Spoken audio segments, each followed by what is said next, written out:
Suman TV presents mom's kitchen కి స్వాగతం.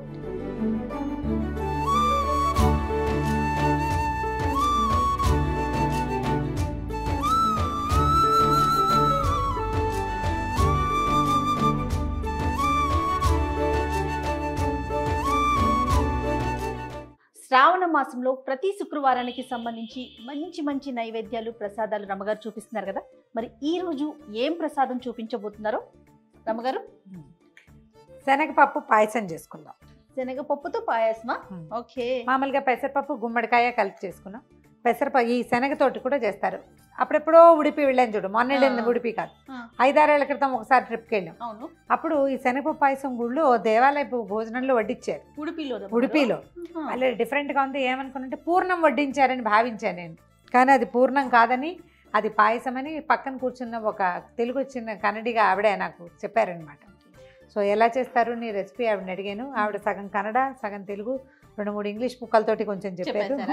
ఆవిడ 3-4 వెరైటీలు చెప్పారు. 2-3 వెరైటీలు ట్రై చేసి నాకు బాగా నచ్చిన వెరైటీ ఇవాళ ప్రజెంట్ చేస్తాను. తప్పకుండా.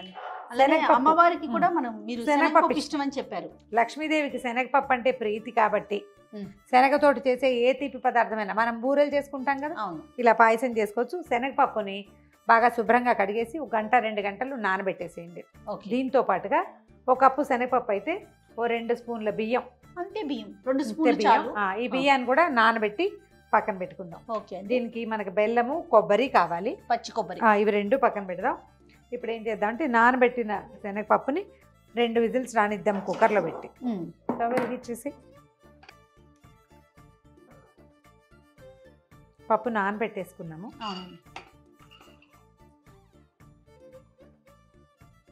ఓ కప్పు నీళ్ళు పోస్తే చాలు, బాగా నానిపోయింది కాబట్టి. దీనికి పాకం హడావిడి ఏం లేదు, పప్పు ఉడకటం మెయిన్. ముందు ఓ 3 విజిల్స్ రానిచ్చి దించేద్దాం పప్పు. 3 కూడా 2 విజిల్స్ చాలు, నానిపోయింది కదా. ఎక్కువ నానబెట్టకపోతే 3-4 విజిల్స్ తెప్పించండి, లేకపోతే శనగపప్పులో పలుకుండిపోతుంది. ప్రాసెస్ ఒకసారి చెప్పండి రమ్మగారు. నానబెట్టిన శనగపప్పు కుక్కర్లో పెడతాం, ఉడుకుతుంది, మూత తీస్తాం. కొబ్బరి బియ్యము, నానబెట్టిన బియ్యము మెత్తగా రుబ్బేసుకుంటాం, మిక్సీ చేసేసుకుంటాం. ఈ శనగపప్పులో నీళ్ళు అవసరమైన కాసిన నీళ్ళు పోసుకుని బెల్లం వేసి, బెల్లము శనగపప్పు కలిపి ఉడుకుతూ ఉండగా మనం ఈ రుబ్బేం కదా కొబ్బరి పాలు, బెల్లం, బియ్య పాలు అవి పోసేస్తాం. ఇంకా పైన పాలు పోయక్కర్లేదు, కొబ్బరి పాలు అక్కర్లేదు, ఇవి 2 రుబ్బి పోసేస్తాం. బాగా ఈవెన్గా ఉడుకుతుంది. ఈ బియ్యం కూడా ఉండటం వల్ల చిక్కదనం వస్తుంది. ఎందుకంటే శనగపప్పు బిళ్ళలుగా ఉంటుంది, బేడలుగా ఉంటుంది కదా గింజగా, దానికి చిక్కదనం కోసం అండ్ ఏమనాలంటే దాన్ని బైండింగ్ కోసం బియ్యం. అట్లా మనం ఇందులో శనగపప్పుతో పాటుగా సగ్గుబియ్యం వేసుకోవచ్చు, పెసరపప్పు వేసుకోవచ్చు, ఏదైనా వేసుకోవచ్చు. మనం బియ్యము కొబ్బరితో చేస్తున్నాం. అది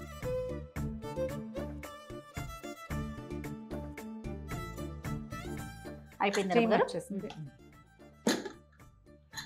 ఏదైనా ప్రెషర్ ప్యాన్ లో చేసుకుంటే అందులోనే డైరెక్ట్ గా చేసుకోవచ్చు.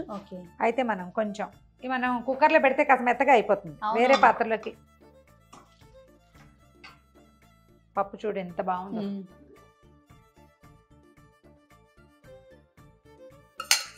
చక్కగా ఉడికింది రమ్మగారు కదా.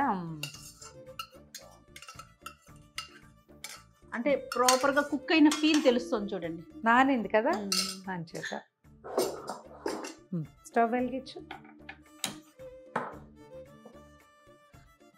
ఇప్పుడు ఏం చేద్దామంటే 1 కప్పు శనగపప్పుకి 1.5 కప్పు ఇంచుమించుగా బెల్లం వేసుకోవాలి. బెల్లం వేసేద్దాము. అలాగా కదిపి దీన్ని కొంచెం ఉడకనిద్దాం.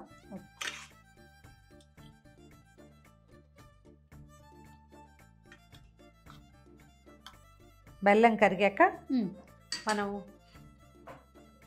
బియ్యం కాసి నానబెట్టి పెట్టుకున్నాం కదా, నానబెట్టి పెట్టుకున్న బియ్యము 1 కొబ్బరి చిప్ప గ్రైండ్ చేసేసాం చూడు, ఇట్లా పాల్లాగా వస్తుంది. ఎంత బాగా వచ్చిందో. ఇది నానిన బియ్యం కాబట్టి మెత్తగా అయిపోయింది కదా, తొందరగా ఉడికిపోతుంది. దీంతో కలిసి చక్క ఫిర్నీలాగా వస్తుంది అనమాట.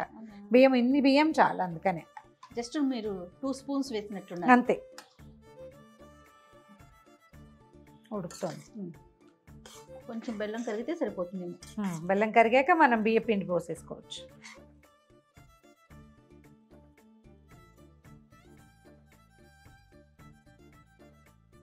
ఇది పెడతారా రమ్మగారు మీరు కూడా నైవేద్యం? పెడతాను.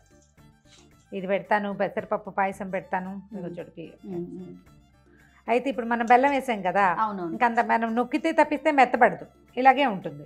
కొంచెం మనం చిక్కగా కావాలి, ఇంకా బాగా ఇది కలిసిపోవాలంటే కొంచెం పప్పు గుత్తితో కుమ్మేసుకోవాలి. ఇలా ఉంటే బాగుంటుంది లుక్. పప్పు ఉంటే చూడడానికి బాగుంటుంది. పెసరపప్పుతో కూడా చేస్తారండి? పెసరపప్పు పాయసం చేస్తారు. Same process? ఇదే ప్రాసెస్. మనం గుమ్మడికాయ పెసరపప్పు కలిపితే బాగుంటుంది. ఆల్రెడీ మనం చేసాం ఒక వీడియో, బాగుంటుంది. అది కూడా పెట్టుకోవచ్చు. బెల్లం కరిగిపోయింది కదా జయ. అవునండి. ఇప్పుడు మన కొబ్బరి పాలు పోసేద్దాం. ఎంత తీసుకున్నారు అమ్మగారు కొబ్బరి? ఒక్క కొబ్బరి చిప్ప. మనం బియ్యం కదా ఇందులో ఉన్నది, అది చిక్కబడేదాకా వదిలిపెట్టేది. పోసేద్దాం. ఇది కూడా దీన్ని స్టవ్ మీద వదిలేయటమే, అంతే. చిక్కగా అవ్వాలా? చిక్కబడుతుంది. ఉడిపిలో మీరు టేస్ట్ చూసానని చెప్పారు కదా, రుచి చూసాను. ఎక్కడ నేర్చుకున్నారు మీరు? ఇంట్లో ఇదివరకు చేసేవాళ్ళు? అబ్బే, ఆ ఉడిపిలో టేస్ట్ చూసామా? పక్కనే ఒక ఆవిడ కూర్చున్నారు భోజనాలు అప్పుడు.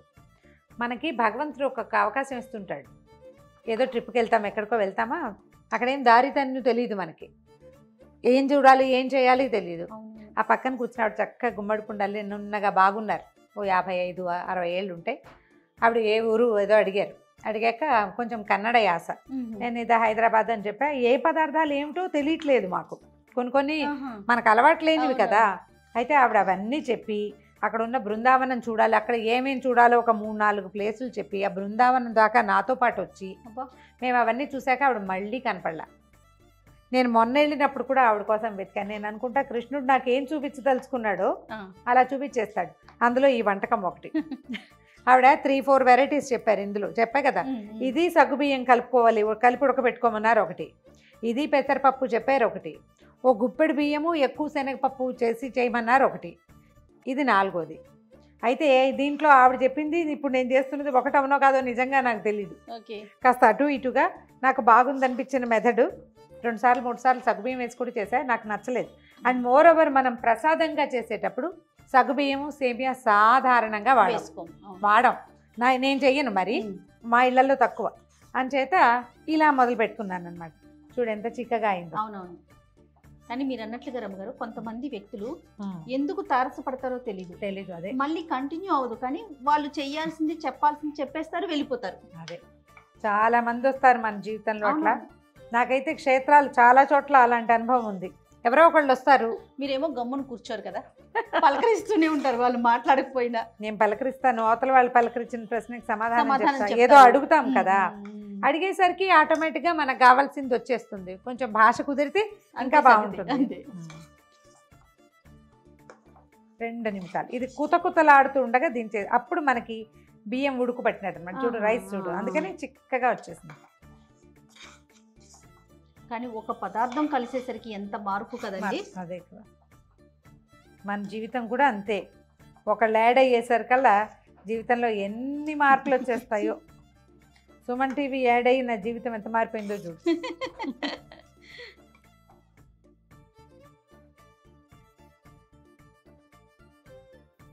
నీ పాల తాలికలు వాటిని గుర్తు చేస్తోంది కదా. అవును రమ్మగారు.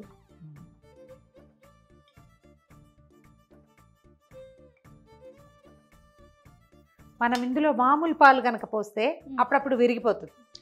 చిక్కటి పాలు కూడా పోసుకోవచ్చు. ఒకసారి పాలతోటి కూడా చేశాను నేను.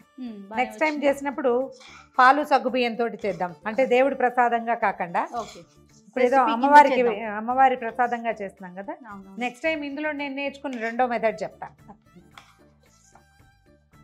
ఇంకేమున్నాయి రమ్మగారు, శ్రావణ మాసం కార్తీక మాసం వరుసగా పూజలే కదా మనకి. అవును, వచ్చేసింది. మనం ఒక చిన్న బ్రౌన్ టింజ్ కనిపిస్తుంది చూడు, మీకు ఇది రావద్దు అంటే కొబ్బరికి వెనకాలండే నల్లటి భాగాన్ని తీసేసి గ్రైండ్ చేసుకోండి. నాకు అభ్యంతరం ఉండదు. నాకు ఇలా ఉంటేనే ఒక న్యాచురల్ లుక్ ఉంటుంది, అలా తెల్లగా ఉంటే నచ్చదు అనమాట. సరే తీసేద్దాం జయ. కుతకుతలాడుతుంది చూడు. అవును, సరిపోతుంది. అంతేనండి. అంతే.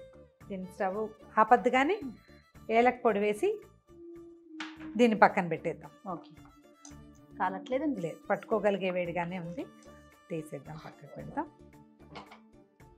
ఒక చిన్న మూకుడు పెట్టి ఇందులోకి కాస్త తిప్పమంటారా? కలిపి ఏం కాదు, ఏలక పొడి సెటిల్ అయింది పైన, ఎందుకంటే ఏం లేదు. చక్కగా ఇది ఇంకా చిక్కగా కావాలంటే కొబ్బరి పాలు కొంచెం చిక్కగా తీసుకోవటము సరిపోతుంది. ఇది 1 గంటకి సెటిల్ అయిపోతుంది. ఇంకొంచెం చిక్కగా అప్పుడు ఇలా స్పూన్తో తీసుకోవచ్చు అనమాట. చిన్న పలచగా మనం ఎక్కడైనా వేస్తే అది ఇట్లా కరుగుతుంది, కొంచెం జరుగుతుంది తప్ప పరిగెత్తదు. ఇప్పుడు రన్నింగ్ రేస్లో ఉంది, అంత రన్ చేయదు, కొంచెం బ్రిస్క్ వాక్ మాత్రం చేస్తుంది.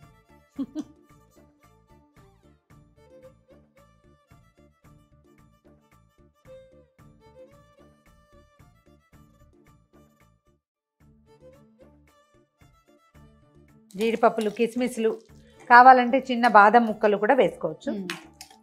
వేయించేసి అందులో పోసేస్తాం.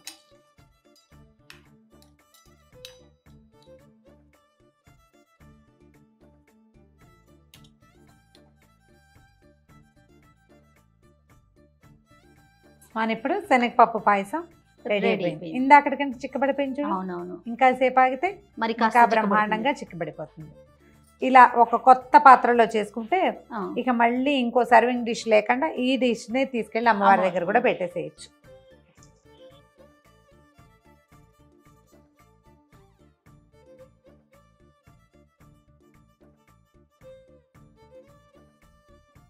ధారాళంగా నెయ్యేసి అమ్మవారికి వడ్డిచ్చేసేయటమే. నీకు శనగపప్పు పెసరపప్పుకి నెయ్యి ద బెస్ట్ కాంబినేషన్. రుచికే కాదు, అవి అరుగుదలకి కూడా చాలా మంచిది. ఇదిగో ఘుమఘుమలాడే కమ్మని శనగపప్పు పాయసం రెడీ. సూపర్. అంటే ఒక్కొక్క వారం ఒక్కొక్కటి పెట్టాలి అనుకునే వాళ్ళు ఏం పెట్టాలి ఒక అనుమానం, ఏం చేయాలని తోచదు రమ్మగారు. అవును, ఇది ఒక రోజు వాడుకోవచ్చు చక్కగా. 5 ప్రసాదాలు చేయదలుచుకున్న వాళ్ళు ఇది 5వ ప్రసాదంగా చేసేసుకోవచ్చు. అంతే. రైట్ రమ్మగారు, థ్యాంక్ యూ సో మచ్. మరొకసారి మీకు శ్రావణ మాసం శుభాకాంక్షలు. సుమన్ టీవీ ప్రేక్షకులందరికీ శ్రావణ మాస శుభాకాంక్షలు.